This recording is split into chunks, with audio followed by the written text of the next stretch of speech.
సింగరేణి ఎన్నికల్లో ప్రచారం జోరుగా సాగుతున్న పరిస్థితి తెలిసిందే. అయితే సింగరేణి 11 డివిజన్లో పరిస్థితి ఏ విధంగా ఉంది, ప్రస్తుతానికి పలు సంఘాలు ఆర్గనైజేషన్ ఏ విధంగా కొనసాగుతున్నాయో తెలుసుకుందాం. దాంట్లో ప్రధానంగా ఏఐటీయూసీ కావచ్చు, ఐఎన్టీయూసీ కావచ్చు, ఇలా పలు ప్రధాన సంఘాలు పోటీ పడుతున్న పరిస్థితి మనకు తెలిసిందే. మనతో పాటు ఏఐటీయూసీ ప్రధాన నాయకులు కావచ్చు, అదేవిధంగా ఐఎన్టీయూసీ ప్రధాన నాయకులు కావచ్చు, మనతో ఏఐటీయూసీ ప్రధాన నాయకులు కావచ్చు మనతో మాట్లాడబోతున్నారు. ఒకసారి వారి ద్వారా పూర్తి వివరాలు తెలుసుకునే ప్రయత్నం చేద్దాం.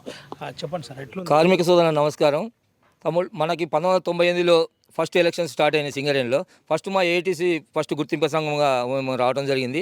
రెండోసారి మరి ఐఎన్టీసీ, తిరిగి మా ఏఐటీసీ 2 సార్లు, 3 సార్లు మా ఏఐటీసీ, ఒకసారి కాంగ్రెస్ పార్టీ, అలాగే ఇప్పుడు 2 సార్లు టీబీజీకే పార్టీ రావడం జరిగింది.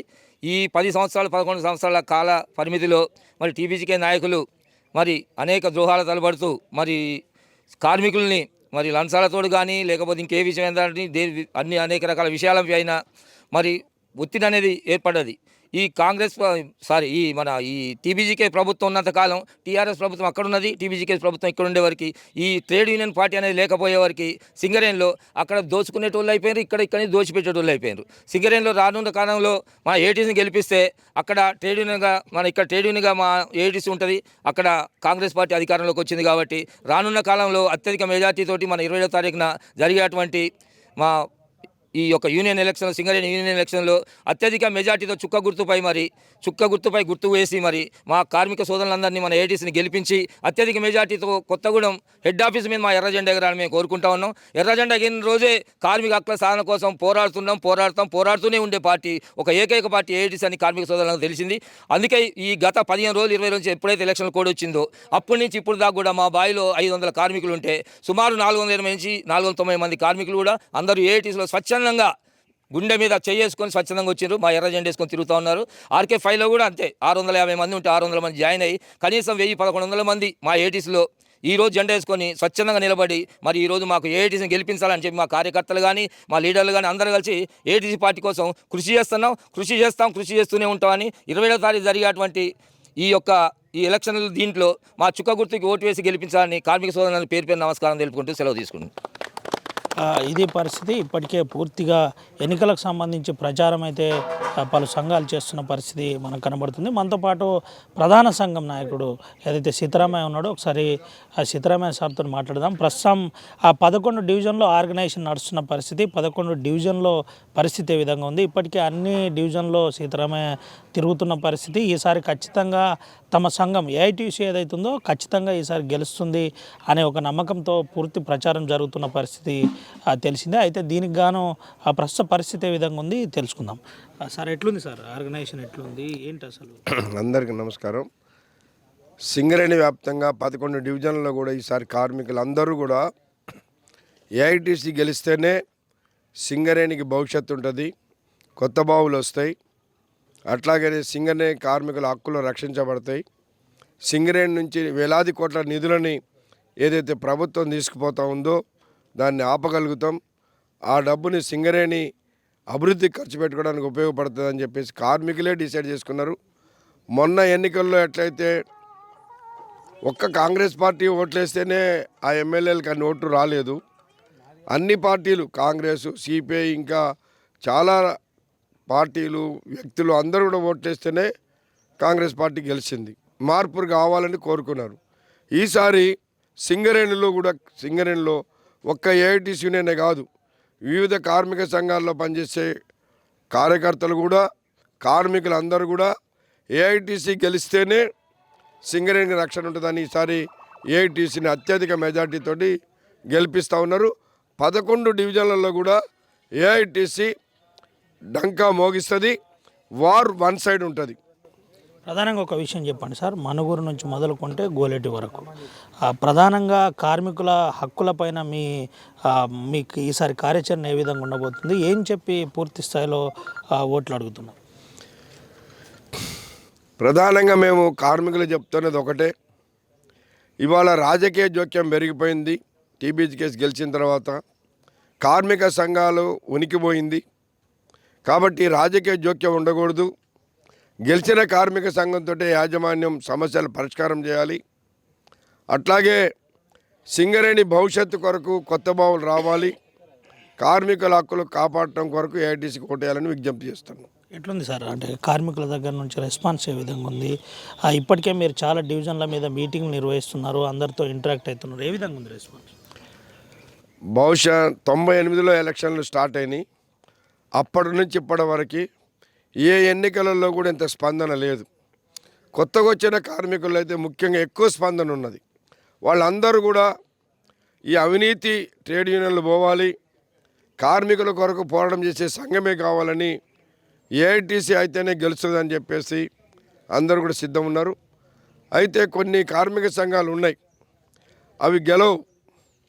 ఈ ఎన్నికలు మొదలైన 6 సార్లు ఎన్నికలు జరిగితే ఆ సంఘాలకు ఎప్పుడు కూడా 2000 ఓట్లు దాటి రాలేదు.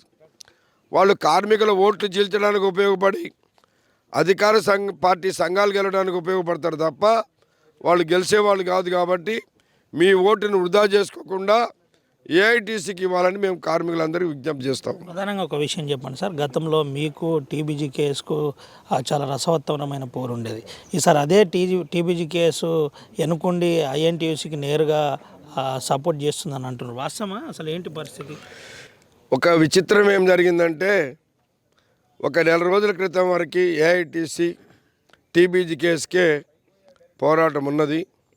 మొన్న ఎప్పుడైతే టీబీజీ కేసు పెద్ద లీడర్లందరూ రాజీనామా చేసి ఐఎన్టీసీలో పోవడానికి సిద్ధమయ్యారో, ఇవాళ నిజమైనటువంటి తెలంగాణ వాదులు ఎవరైతే టీబీజీ కేసులో నమ్ముకొని మొదటి నుంచి ఉన్నారో వాళ్ళందరూ కూడా ఏం నిర్ణయం తీసుకుంటున్నారంటే, ఐఎన్టీసీ గెలిస్తే మళ్ళీ ఈ లీడర్లే మళ్ళీ ఇదే అవినీతి జరుగుతుంది, కాబట్టి ఏఐటీసీని గెలిపించుకుంటేనే మనకి అవినీతి పాలన పోద్దని టీబీజీ కేసులో ఉన్న కార్యకర్తలందరూ కూడా ఇప్పుడు ఒక నిర్ణయానికి వచ్చి వాళ్ళు మీకు సపోర్ట్ చేస్తామని వాలంటరీగా వాళ్ళే చెప్తా ఉన్నారు.